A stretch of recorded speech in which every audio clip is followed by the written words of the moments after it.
Okay. All right, good evening. Welcome to the Wellness Forum. How many of you are here for your very first time? Never been to a dinner before, never heard me speak before? Okay, great, welcome. Since there are so many new people, I'll start by telling you a little bit about my background and how I got into this field. One of the reasons is that later on it will sort of bear on the topic we're going to cover, but I think I'm like a lot of people. I entered early adulthood with some pretty terrible eating habits and really didn't think much about what I ate. I ate what tasted good. I didn't think about disease or anything else. I was pretty not health conscious is maybe the term that I would use. And actually, I thought the two principal food groups back in those days were sugar and caffeine. So my diet consisted of about a pound of Lorna Doone shortbread cookies every day and 3 pots of coffee. And I remember people used to talk about how energetic I was. And I think back and I really believe I just spent the first 20 years of my adult life buzzed.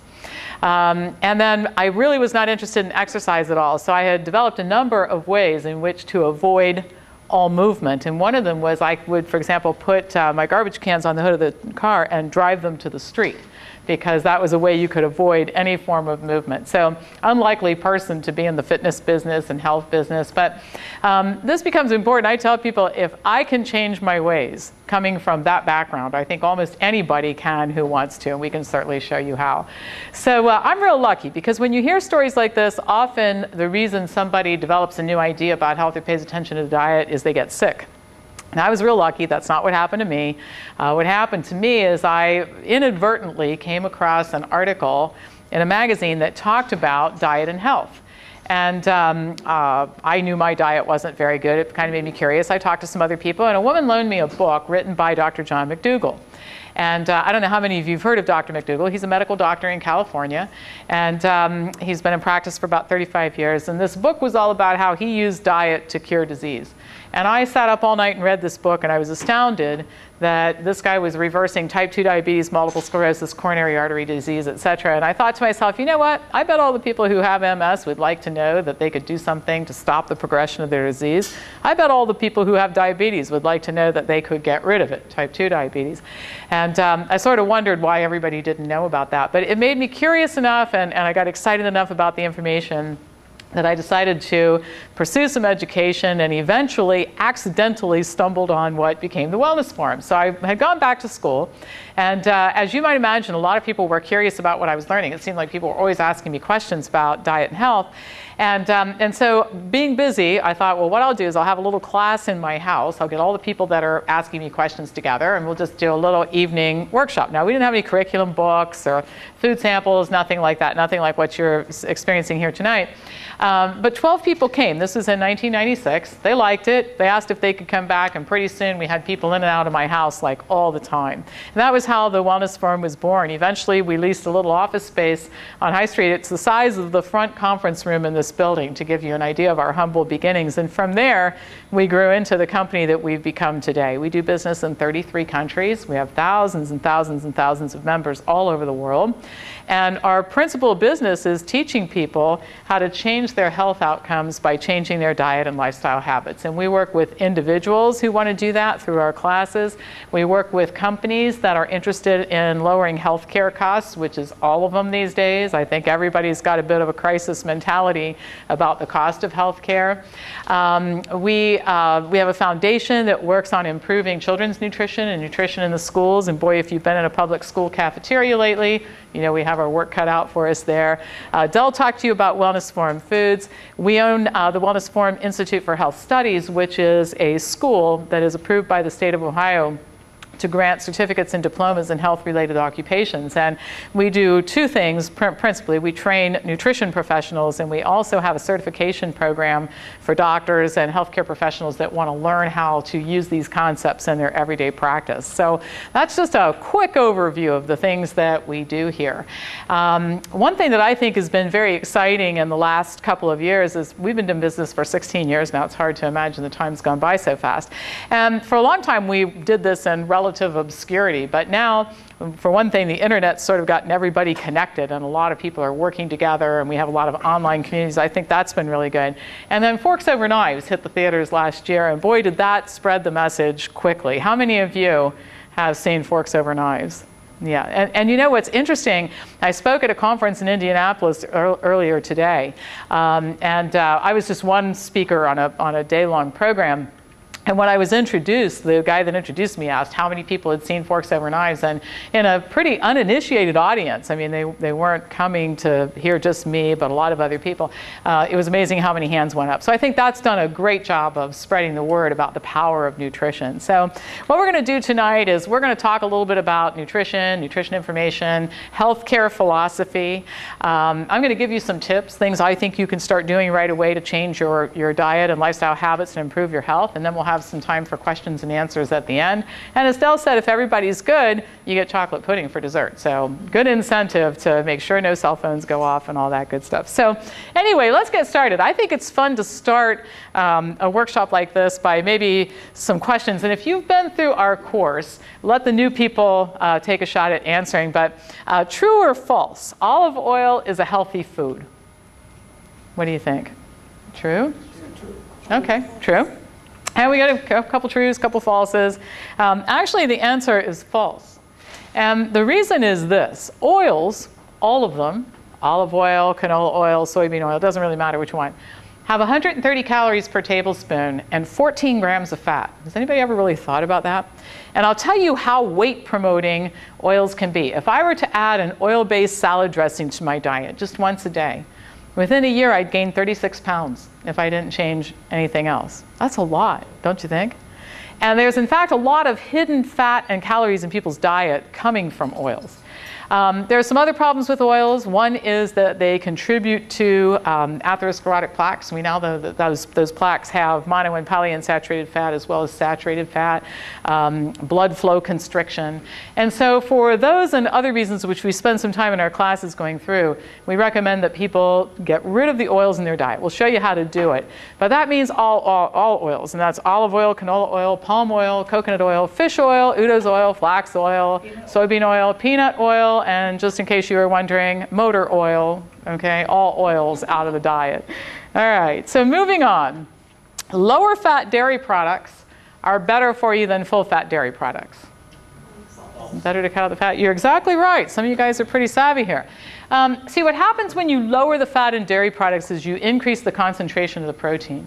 And dairy protein has been linked to juvenile diabetes. In fact, the risk that a child consuming cow's milk will develop juvenile diabetes is actually higher than the risk that a smoker will develop lung cancer.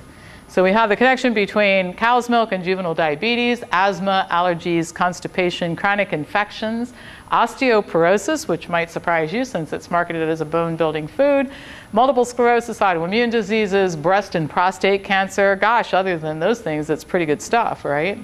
So we tell people to get the dairy products out of their diet, all of them being the best choice, and not to get fooled into thinking that a lower fat dairy product is better for you than a full fat dairy product. It just isn't. True or false? Increased calcium intake causes an increase in the fracture rate. In other words, the more calcium you take in, the more fractures you get. What do you think? Now everybody's thinking, okay, what did I want to say? And I'll say the opposite because that appears to be the way this is going, right? But there are trick questions in here, so don't fall into that trap. Okay, actually the answer to this one is true. Studies show that as calcium intake in a country goes up, the fracture rate goes up. And this research has actually been done by 4 different research groups working independently of one another at 4 different universities, all shown the same thing, which is that as we see calcium intake go up, we see the fracture rate go up. And so the reason I like to use this particular fact in a presentation like this is that I think in the diet and health business, we've gotten to the place where we think that if a little bit of something is a good idea, then maybe a humongous amount of it is a better idea. And that's not always the case. In fact, it's not usually the case when it comes to diet and health. Okay, and that brings us to dietary supplements improve health. True or false? True. True? Okay. Anybody else? False. False. Okay, so we have both sides of the coin here, true and false. Actually, the answer is false.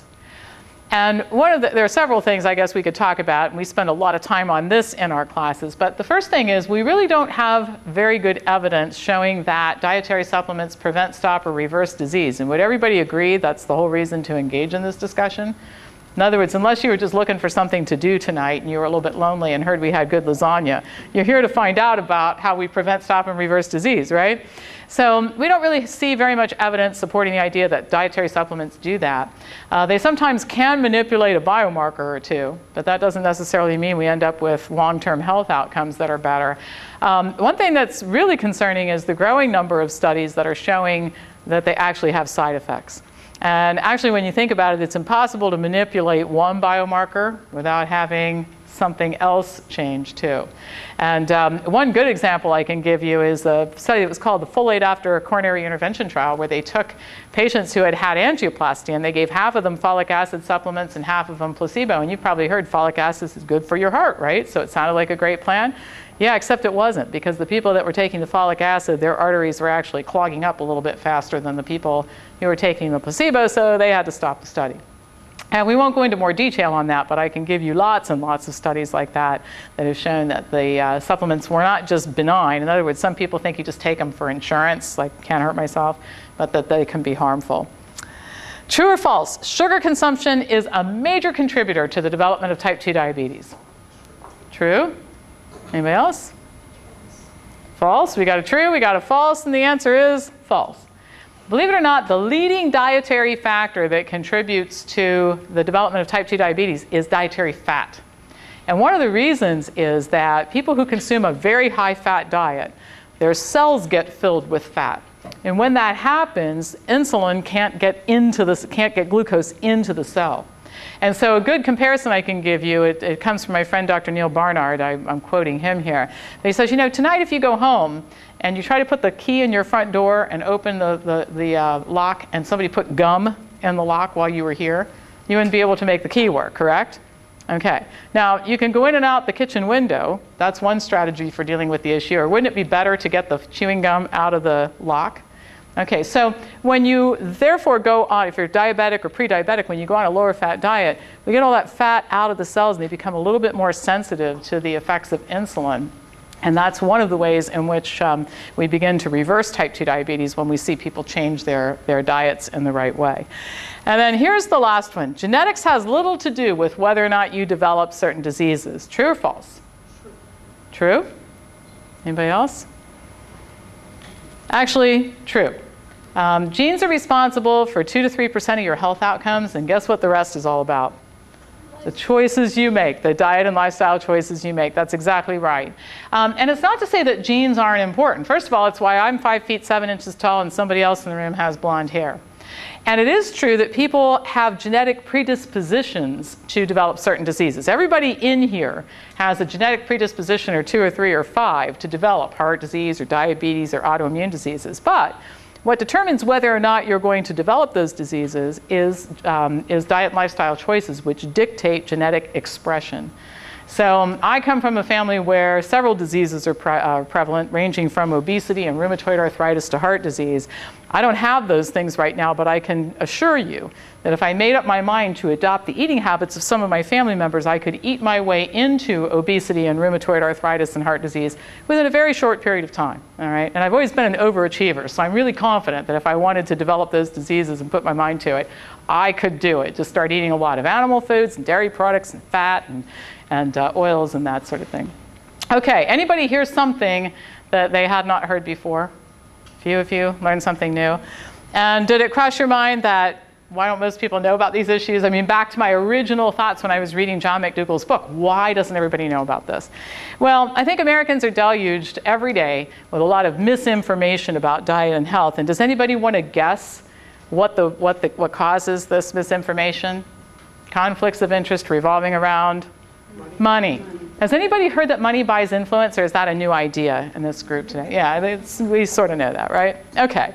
So where does some of the misinformation come from? Well, it actually starts at the very top with our government. The United States Department of Agriculture was formed under Abraham Lincoln's administration as an advocacy organization for farmers. And I think it's fine that we have one. Farming is a very important part of our economy. Food is a very important part of sustaining our society. So I don't doubt that we need an organization that works within the government to help farmers. But do you see a little bit of a conflict of interest when this is the same organization that is developing dietary guidelines for Americans? Because what we're really asking this agency to do is from time to time to tell people to eat less of or none of the foods that its constituents, the farmers, are producing. And that's almost an impossible situation. So if we're going to have the government involved in developing dietary guidelines, my contention is it shouldn't be done at the USDA. And I've seen from the very beginning, I've done a lot of research on this, and from the very beginning of the first dietary guidelines, they've never been right because the agency's always bowed to industry influence. Now, if it just stopped there, that wouldn't be so bad. I think people habitually ignore the government. Would you say that that's, or hope it's going to go away? Any hope for that, by the way, that the government? Probably not. But the problem is that this information filters down and it influences all kinds of things, ranging from school lunches to what dietitians are taught in school to what our troops are fed in the field, and what national health professional organizations have to say about diet. Now, I'm not picking on any one in particular. We could do the whole evening on this, and I don't want to focus on it too much. But the American Dietetic Association in 2008 listed some sponsors in its annual report that I thought were very interesting. For example, Coca-Cola, the National Dairy Council, and Pepsi, and General Mills, Kellogg, Mars. These are companies that gave the ADA millions of dollars. Now, do you think that it's possible for the American Dietetic Association, taking money from these sources, to say maybe you shouldn't eat so much sugar? Maybe dairy products aren't good for you? How can they do that? Because they would upset their sponsors. And they're not the only ones. Like I said, I don't want to pick on anyone in particular.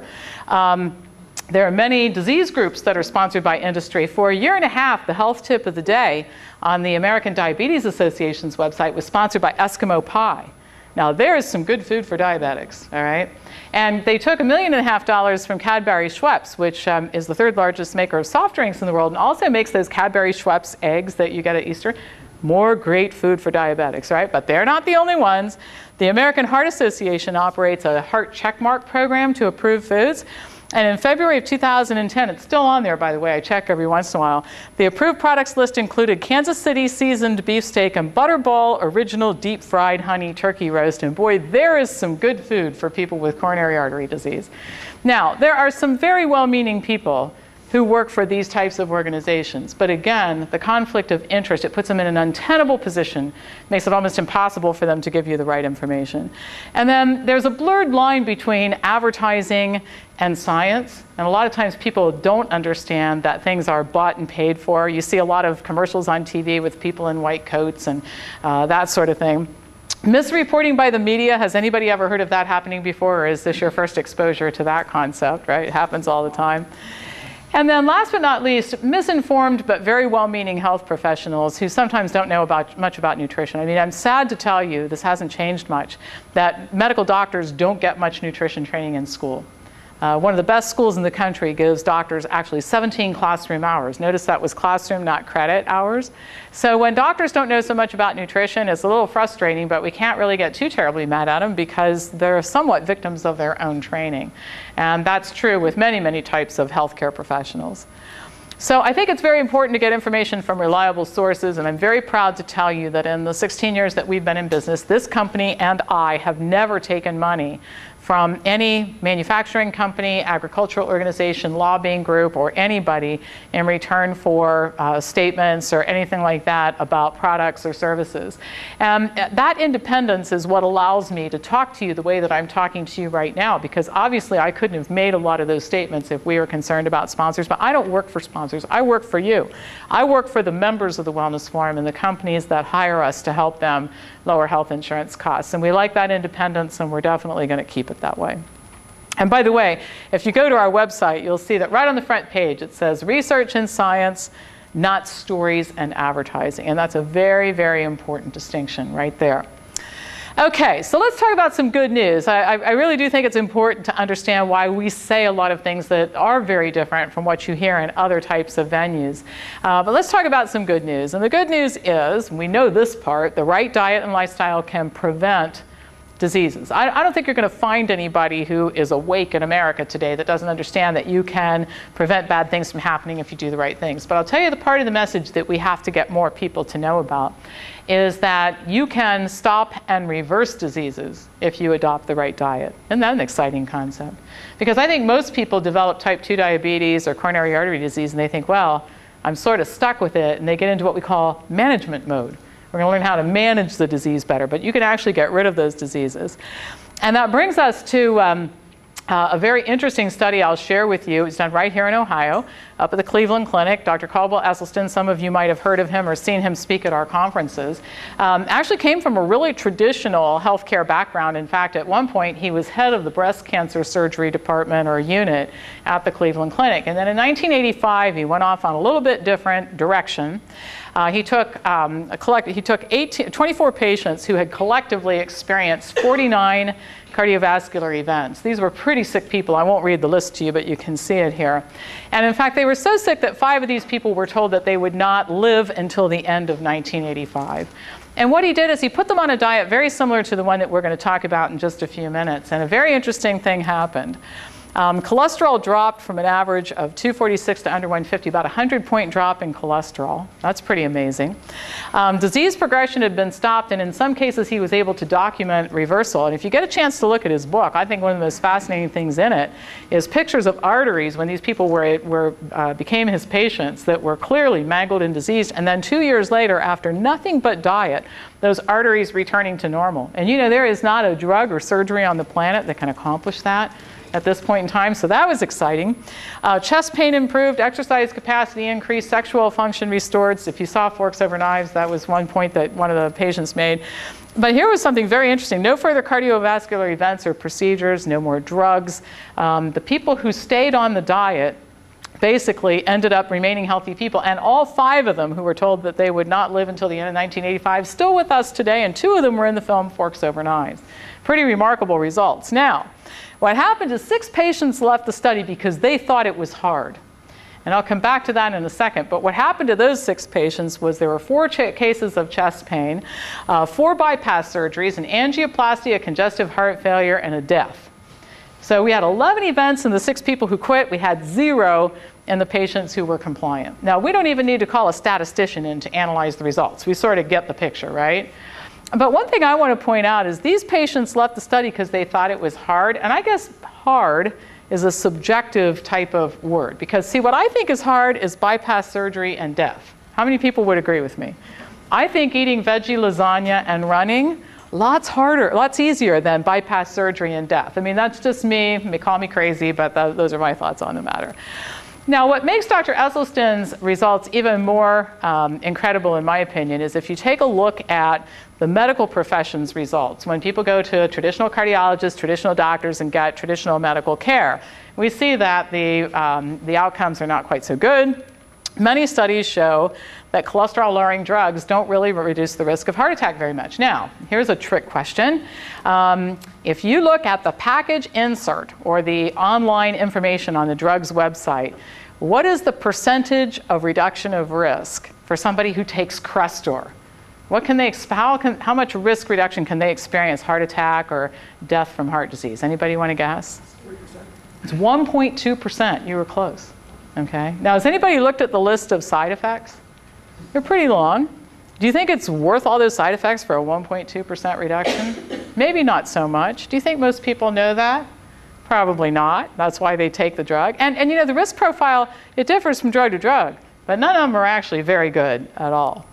Angioplasty, and this is where we open up the arteries that are clogged, involves risk. In fact, some of the times what happens is you nick the artery and cause a rupture of a plaque, which is exactly what you're trying to prevent, by the way, with the procedure. And that can lead to a heart attack and death. And within a few months, half of the arteries clog up again. Does anybody want to guess why? The patient goes home and does what?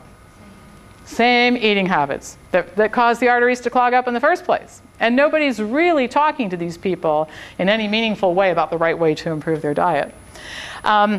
Just to show you how ill-advised it is to have angioplasty much of the time, in one study, patients were given either Lipitor or they had angioplasty. And angioplasty is an invasive procedure. It costs about $81,000 for this procedure and 5 years of follow-up. And what happened is very interesting because the patients who had the expensive and invasive intervention had more heart attacks, more chest pain, and made more visits to the hospital. Patients that took the Lipitor had less surgery, fewer heart attacks, less chest pain, fewer trips to the hospital. Okay, so how many people feel all geeked up about having an $81,000 angioplasty based on that information? And that's not the only thing. Bypass surgery doesn't work most of the time. It really can't, because bypass surgery bypasses the stable plaque that's close to the heart. It does nothing for the miles of rotting arteries throughout the rest of the body. And those plaques, those unstable plaques, are the ones that rupture and cause most of the heart attacks. So your risk profile, the day you leave the hospital after the bypass, it's about the same as it was the day before you had the bypass. Those cost $100,000. And anybody want to volunteer for bypass surgery? Has anybody watched it on the Surgery Channel and thought, boy, I want to sign up for that? Looks like fun. 3 major studies, and I've listed them here, have shown that the outcomes for patients who have surgery versus the ones who are just placed on drug therapy, not much different. Okay, hard to justify. You know, does anybody know how many bypass surgeries we do in the United States every year? 500,000. It's a pretty big number. Yeah, we spend billions on this. Now, we looked at Dr. Esselstyn's results as it pertains to heart disease, but fortunately, that's not the only condition for which dietary improvement works. If you take a look at diabetes, Dr. James Anderson at the University of Kentucky took 25 type 1 and 25 type 2 diabetics, and he placed them on a whole foods, low-fat, plant-based diet. And here's what happened. After just 3 weeks, the type 1 diabetics were able to reduce their cholesterol by about 40%, and their insulin needs by about 30%. I'm sorry, the other way around. 40% insulin requirements went down and 30% drop in cholesterol. That's in 3 weeks. Would you say that's pretty remarkable? For the type 2 diabetics, 24 out of 25 of them were able to get off their drugs in that 3-week period of time. Pretty impressive. And those results have been duplicated, by the way. Dr. Neil Barnard's research consistently shows that this same type of diet causes significant improvements in the health status of type 2 diabetics, many of them on their way to becoming former diabetics, again, within a very short period of time. So all very exciting. Even more good news is that it's not limited just to coronary artery disease and diabetes. Most degenerative conditions can be stopped or reversed with the right type of diet. In fact, the only time when it really isn't appropriate is if there's some type of trauma or emergency. So I've always told people, you know, if I'm in a car accident, my body's splattered all over the sidewalk, please do not bring me a baked potato. I'm really convinced that that's not going to help me much, right? But that's really not where we're spending most of our money on in healthcare. That's not what most patients are going through. Most patients are being treated for this list of stuff. And these are the conditions that respond really well to diet. So diet, we're proposing, is a little bit better than drugs, and there are several reasons for it. First of all, traditional drugs and treatments don't work a lot of the time. What I gave you is a very tiny smattering of all the information that's available. You'll learn more if you come here for more programs. Diseases continue to progress. The patients get worse instead of better. And the good news about the dietary change is it addresses the underlying causes. In other words, instead of just treating symptoms, we're getting to the underlying cause and fixing it. And a good example that I can give you that might help you understand better is if I got in my car to go home tonight and the oil light came on, one of the things that I can do is pull over to the side of the road, pop the hood, and disconnect the fuse that lights up the oil light and keep driving on. Now, what is the inevitable end of this story? The engine's going to blow up, correct? Okay, so what I've done is I've given myself a temporary reprieve where I can pretend like I don't have a problem, but I actually do, and that's what traditional medical care does for people with chronic degenerative conditions. We get to pretend like we don't have a problem, so we sometimes feel better while we're actually getting worse, which is sort of an interesting thing. Now, the reality is if I do that to my car, I can get another car, but you know what? Sometimes you can't get another body, and sometimes you don't get another chance. And one of the best examples of what I'm talking about here is Tim Russert. Does anybody remember when he was on television every Sunday? He was very well respected in the news community. And he was, by the way, a very wealthy guy. He had great insurance, remember? And because of that great insurance, he was able to get all the right diagnostic tests and go to all the best doctors. And he was diagnosed early with all of his conditions, and that's supposed to be a good thing, right? And he was taking all the right drugs. He was taking a cholesterol-lowering drug and a drug for his blood pressure. He took a drug for his pre-diabetic condition and a daily aspirin. Yet at the age of 58, he died of a sudden heart attack. And the reason was, and his blood work was excellent as a result of all those drugs. But the reason was that none of those drugs and tests and things that he had going on addressed what killed him, which was miles of rotting arteries with those unstable plaques, one of which ruptured and caused the heart attack that killed him. And sometimes people say, well, you had some training in naturopathy, so you probably would have done better by him, Dr. Pam. You would have given him supplements and more natural things, and maybe that would have kept him alive. And it is true, you can lower cholesterol with red rice yeast extract. You might have heard that before, or niacin, high-dose niacin. You can address blood pressure with hawthorn, and you can use high-dose cinnamon for diabetes. But you know what? Tim Russert would still be a dead guy if he'd been going to a practitioner. I call them the holistic pharmacist who passes out the supplements to manage these symptoms, because none of those things address the plaques, one of which ruptured and killed him. So again, if you're not getting to the root cause of the problem, you're missing out on the opportunity to truly get better, and you're taking a horrific risk every day with your life. Now here's a happier story. Has anybody seen Bill Clinton on TV talking about his health improvement? Okay, and it's a very poignant situation. The first interview I saw was on the Wolf Blitzer show on CNN, and he talked about having his bypass surgery, and then of course he went on living life, and the arteries clogged up again. Happens all the time, because what did Bill Clinton do after bypass surgery? He ate exactly the same diet. And he got a little teary, in fact, in that little clip, and he said, I realized the procedure didn't work. So he read Caldwell Esselstyn's book on cardiovascular disease. He read the China study. He had a little influence from Dean Ornish, and he changed his diet, lost 24 pounds. Has anybody noticed he looks a whole lot better these days? And reversed his heart disease. And I think it's really interesting when you think about it, that the leader of the free world, or the former leader of the free world, was supervised by the very best doctors in this country while he descended into worsening heart disease until he agreed to a bypass surgery that really didn't help him. The arteries clogged back up, and then he agreed to the angioplasty. Took matters into his own hands, reading the books and adopting the diet. And that's what actually helped him. And isn't it a shame that we have to sometimes go outside the system in order to get the help that we need? But be that as it may, I wanted to show you a happy story. They don't all turn out like Tim Russert. You guys aren't going to turn out that way because you're here, right? You're learning about the fabulous diet. So what is the right diet for humans? Now, just give you the basic parameters. We teach a class here that teaches you more about it, but it's mostly plant-based. At least 90% of your calories from plant-based foods. And your four major food groups are going to be fruit, vegetables, whole grains, and legumes. If you consume animal food, it's in very tiny amounts, does not include dairy. That probably doesn't surprise you after our initial comments here. And some people ask me, well, what do you think, what is the definition of animal foods? Like, what about fish? Well, animal foods are anything that comes from something that has a face or a mother, all right? So fish, faces and moms, right? Eggs come from hens. They have faces and moms, so you get the story. All right, those are animal foods. So eliminate dairy, consume mostly whole natural foods, reduce the fat, and boy, a quick way to do that is to get the oils out of the diet. I've had people say as soon as they got the oils out of the diet, they started losing a couple pounds a week just with that change alone. Increase fiber consumption. Everybody does tell us that this is a moving experience once they get started on the diet, and that starts pretty quickly. Reduce the consumption of processed foods, and here's a big thing. Differentiate between food and a treat. And I think a lot of people think that this type of an eating plan is all about deprivation. It really is not. It's all about understanding there's a difference between lunch and a birthday party, right? So cake at a birthday party, good idea. Chocolate on Valentine's Day, great idea, right? Christmas cookies on Christmas morning, that's an okay idea. Chocolate for lunch? Yeah, not so much. And the reason why people end up with chronic degenerative conditions, a big contributing factor, is that they've lost that distinction and they're often treating themselves several times a day. So we don't want you to feel deprived, but we do want you to understand the difference between the two. And then the right lifestyle habits, lots of clean water, an excellent breakfast every day. Y'all know I'm not talking about toast or pastries, right? Something a little bit better than that. Reading labels, exercise, rest and sleep, and changing your stress response. And we get into those things, but I am really clear about one thing. The food trumps all. If you don't get that straightened around, you don't have much chance of fixing anything. Because you see, you can't exercise away arterial plaques. And you can't deep breathe and meditate away cells filled with fat that have become insulin resistant, okay?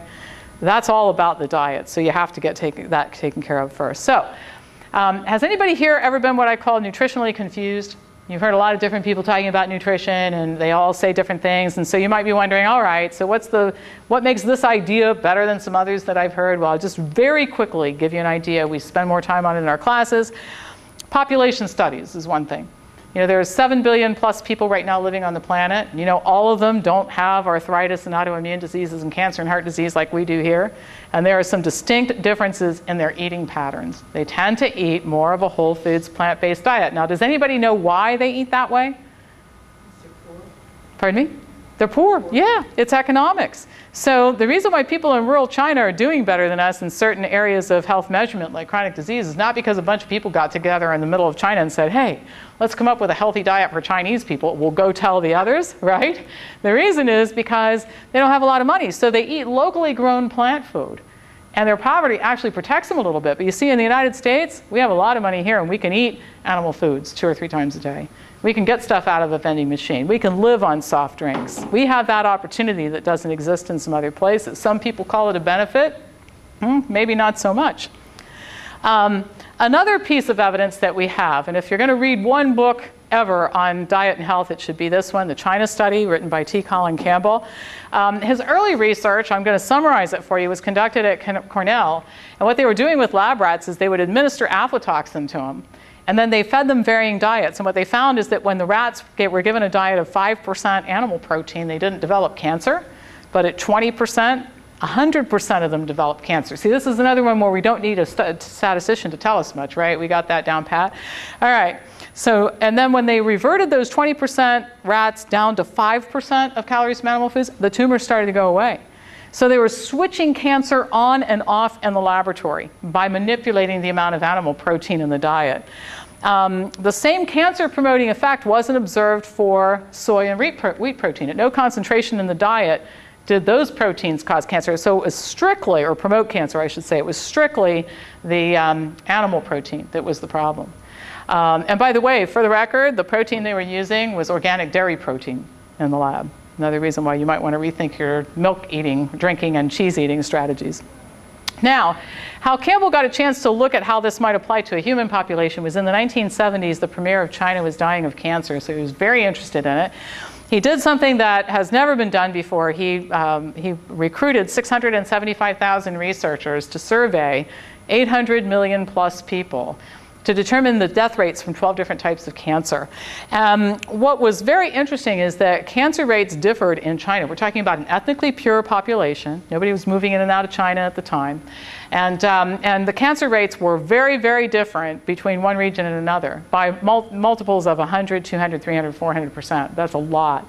And so Campbell led a study to look at this issue. Thousands of adults were recruited to participate in the study. 367 variables were evaluated, but I won't go through all that. What I'm just going to tell you is that at the end of the day, the research was quite clear that the level of animal protein in the diet was related to diseases like heart disease and cancer. And even within members of the immediate family, you would see differences based on differences in consumption patterns. And so what we saw in the rat studies at Cornell seemed to hold true in a human population. And in fact, this isn't the only evidence we have that shows that. We see in westernized countries that are wealthier, where people can afford to eat more animal foods, a lot higher disease rate. And I thought this was very interesting. A higher cholesterol level was associated not only with an increased risk of heart disease, but increased risk of cancer as well.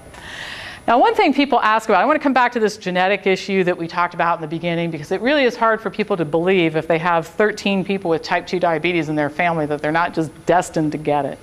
But the reality is that you're not just destined to get it. We have some great proof that genes don't tell the whole story.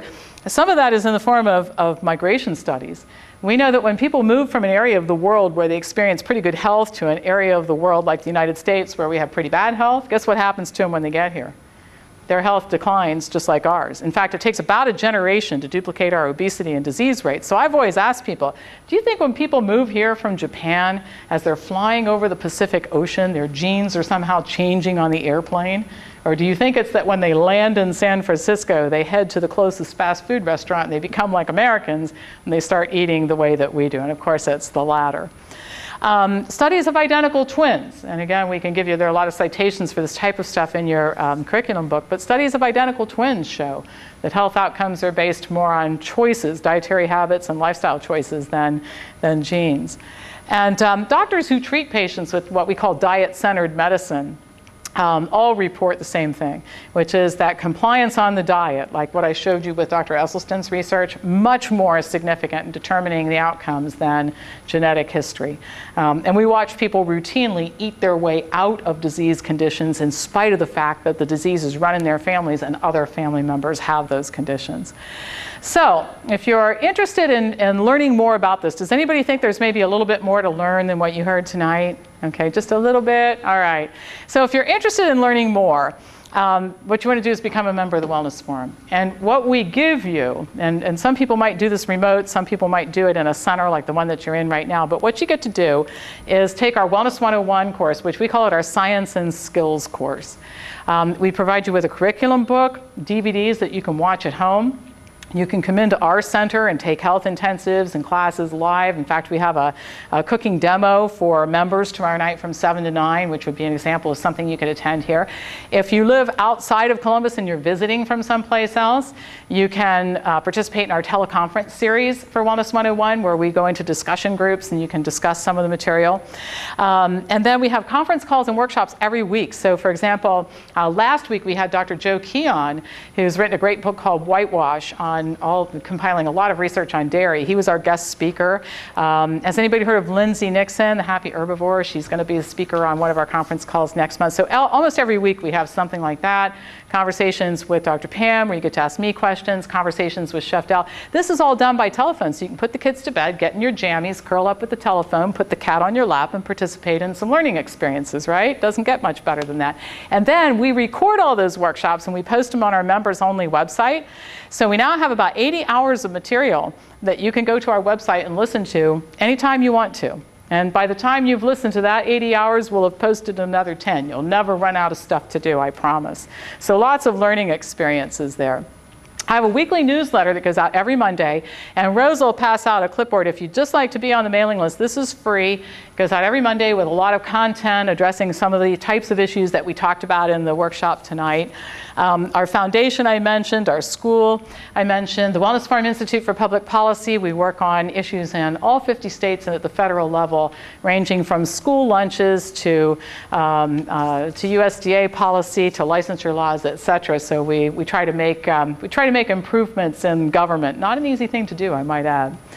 So you might want to consider joining the Wellness Forum today and get the information that you need in order to improve your health and to become an informed consumer, because this goes beyond diet. You know, everybody here is going to have to interact with the medical community, and knowing how to do that so that you can make good choices about diagnostic tests and all kinds of other things is a great idea. So in your packet is an application. If you would like to start participating in our programs, come to the cooking class tomorrow night, for example, start the next Wellness 101 series, come to the health intensive we have scheduled for May 5th. You want to go ahead and fill out that application. And since all of you were really good, here's what we're going to do. We're going to have dessert while you get a chance to ask me some questions. So Rose will bring in chocolate pudding, which Del made this afternoon. He slaved and slaved, putting our pudding mix and the tofu in the blender and putting it in the cups to serve you. So it was a big project, and thank God you were here to help out. You know how much time that took, right?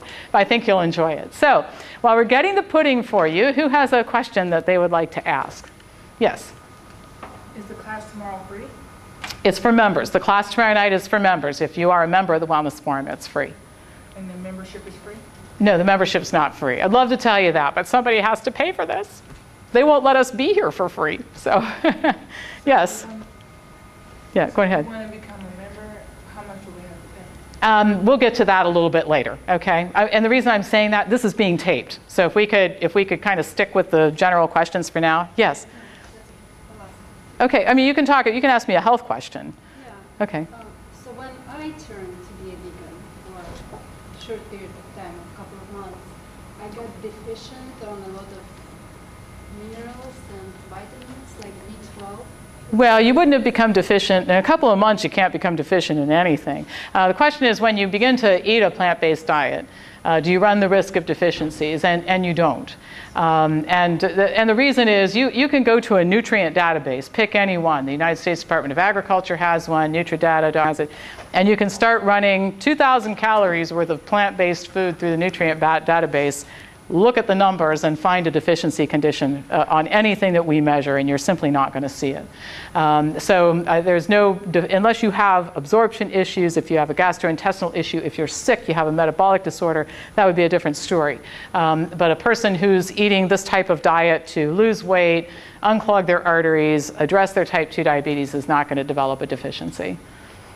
Okay, another question?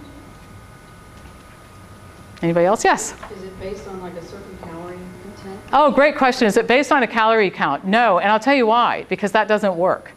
All right? Yeah, you've heard that. Have you tried that? Yeah. Here's why calorie counting doesn't work. I'm going to start with that, and then I'll tell you why this will address the weight issues and that sort of thing without calorie counting. Okay, so I want you to just in your head think about these numbers, and you can go home and run them through a calculator tonight. All right, so let's just take a nice round number, 2,000 calories a day. Does that sound like a nice round number? Multiply times 365 days in a year, and then multiply times 20 years of eating as an adult. All right? Everybody with me? Would you agree we get a pretty big number? Now, here's what I'll show you, and you go home and you do this on your own. Take that big number and multiply times 5%. All right? And what you're going to see is if your calorie counting is 5% off on the plus side, you're going to be obese. If it's 5% off on the negative side, you're going to be dead. All right? Now, how many people think that they can, with any level of consistency, get within 5% of counting the calories they eat regularly? Anybody have confidence in themselves that way? I don't think I can do it, and I'm considered one of the world's leading experts on the topic without a computer and that sort of thing all the time. And how many people want to carry a computer into a restaurant and say, listen, before you put that dressing on the salad, I need to count the spinach leaves because we're all about the accuracy here at my table, right? And nobody's going to do that, correct? Okay, so now, why do we not have to worry about that? It's because when you're eating this type of diet, you're eating a very high fiber diet. Remember I mentioned the moving experience earlier. And fiber fills you up. In fact, it fills you up to the place where you can't really overeat. So, if you sit down with a big bowl of black bean chili and a nice great big salad, and it has 14 grams of fiber, anybody here feel pretty confident they could eat 4 servings of that? You couldn't, because you'd explode, all right? So the fiber content of the food makes it self-limiting. Now here's how you can mess it up. Add oil. Because that doesn't increase the bulk of the food, it just adds a lot of calories to it. Now you see why we're talking about getting oils out of the diet. So if you eat what we call a well-structured, low-fat, plant-based diet, you're going to drop weight and you're not going to be hungry. In fact, a guy that's in a class that I was teaching at an employer site the other day said, I have never eaten so much food in my life and lost so much weight. Okay? Because you eat until you're full. I don't really think that the pile of food was that big. I think the perception was that it was because he had tried dieting and he was hungry all the time and now he was full. And I've found that starvation usually isn't much fun. In fact, when I'm hungry, not only am I unhappy, everybody in a 5-mile radius is unhappy until I get some food, right? Anybody like me here? You don't like being hungry? I think that's pretty common. Okay, some other health questions. Yes? What about the effect of, because it's food, it's plant-based, wine? Wine? Wine's a treat. Yeah, I'm not a teetotaler. I don't encourage people to be, but what I do tell people in no uncertain terms is that a lot of people are drinking alcohol like every day, and they've been sort of trained to think that there's a health benefit to it. Like I've had people say, I've looked at food journals and stuff, they'll say, I didn't used to drink wine, but now I really make an effort. I am doing my dietetic duty and putting the wine in the diet. And the reason is that they read an article someplace that said that it's good for cardiovascular health or it's a health-promoting food. It's not. Alcohol raises estrogen levels. It can depress testosterone levels. It's empty calories. Enjoy a glass or two on a holiday or a birthday party or on a Friday night out with friends, but you just don't want to be doing it all the time. And there's a lot of money behind our doing it all the time. Oh, yeah. Well, if you get into the politics of this, the wine industry has done a lot to promote cardiovascular benefits of wine drinking, and we don't really have much evidence to support that. But we have a lot of advertising to support that, a lot of lobbying that supports it. It's different. All right, anything else? Yes? What do you say about going to a plant-based diet and getting enough protein? So Oh. one of the things that always comes out is like, oh, you're not getting any protein. Right. Well, the key is protein needs the question is, what about a plant-based diet and protein? And the issue, or the answer to the question is that protein needs are actually very low, about 2.5% of calories. And in fact, just to give you an idea of how low protein needs actually are, human breast milk, which fuels the most rapid growth of human beings in the entire time they're on the planet, it has about 5% of calories from protein. All right. Now, we're not suggesting that you eat 2.5% or 5% or 6% of calories from protein. We're suggesting around 10%, which is more than adequate. And if you take a look at the protein content of common plant foods, and you can go to, again, a nutrient database and do this on your own, look at potatoes. At the low end of the spectrum, they're 8 or 9% protein. That's more than what you need. So I've told people, and I've challenged people to do this, protein needs are very low. Pick any combination of plant foods adding up to 2,000 calories a day or in a calorically adequate diet and try to develop a protein deficiency. You can't do it. It's mathematically impossible. So you don't have to worry. So as you can see, there's a lot of mythology about a lot of issues out there. And I think that's part of what we can help people do is sort through that. And we show you a lot of science, and the reason isn't to make your head hurt with biochemistry and that sort of thing, but this isn't about just doing what somebody tells you to do. It's about having an understanding about it so you know why you're doing what you're doing, and this isn't just another 2-month phase before you move on to something else. Okay? Yes? What kind of modifications to a whole plant food diet would you do if you were, increasing training for marathon training and those sort of things? I mean, just a regular, nutritionally speaking, like you're talking about, do you get enough of protein if you're doing weight training and all those things? That's a great question. What kind of modifications did you make for an athlete? What athletes need is more calories. It's important. If you're going to start running 6 miles a day, you're going to need more calories than you did the week before you started running 6 miles a day, right? But the macronutrient makeup of the diet, in other words, the protein, carbohydrate, fat, doesn't really change very much. It's quite possible to be a stellar athlete and eat a plant-based or even completely plant-based diet without worrying about protein and fat and that sort of thing. In fact, if you want to see some examples, again, we don't teach a completely vegan diet here for most people, but you can go to a website called veganbodybuilding.com, and you will see some of the most elite athletes in the world who perform extraordinarily well on a completely plant-based diet. Okay. All right, anything else before we stop? Yes?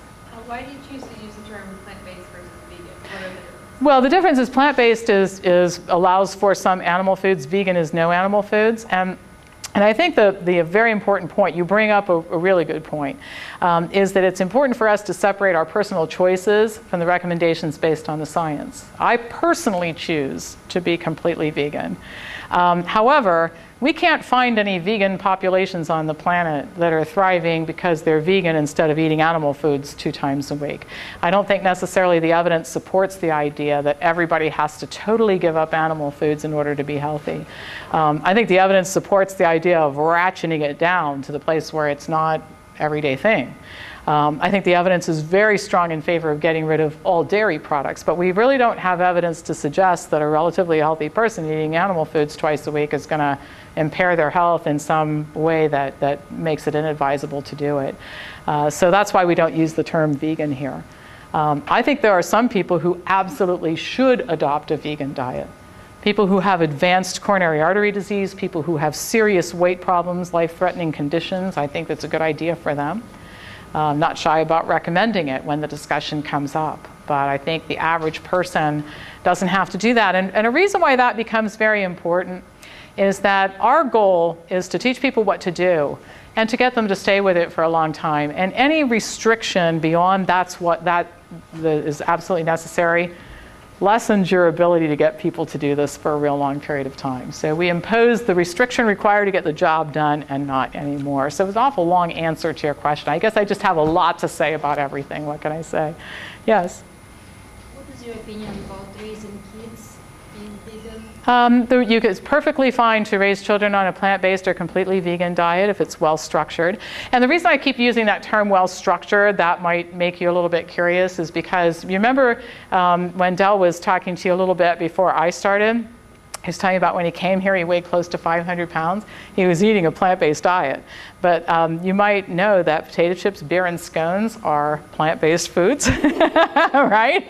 And that's not what we're talking about with this diet. So I keep inserting that word well-structured. So no danger to children or adults in eating this type of diet as long as it's based on wholesome whole foods. It's low in fat, high in fiber. So try to stay away from the highly processed foods. I think everybody knows there's a difference between some, I won't mention brand names, some of the famous brand names you see versus, broccoli, right? Yes? I have a question, it's not about me, but how would you take someone that eats a lot of dairy, milk in particular, like breakfast, lunch, dinner, and snack? Mm-hmm. How would you wean them off of that? Well, I don't wean people. I think that's, and I'll tell you why I don't do it. You bring up a couple of interesting points, and the question has to do with a big dairy eater. How do you wean them off? And the reason I said I don't wean people off is that I think when people are changing to this diet, what they're looking for is to see their health improve. And they're not going to see their health improve if they don't make significant changes. And so we don't want to wean, we want to get them off, and providing them with information is the easiest way to do it. So we're going to run out of time in just a second here. Just for the record, wellnessforum.com is our website. pampopper@msn.com is my email address, and the office number is 614-841-7700. Please contact us.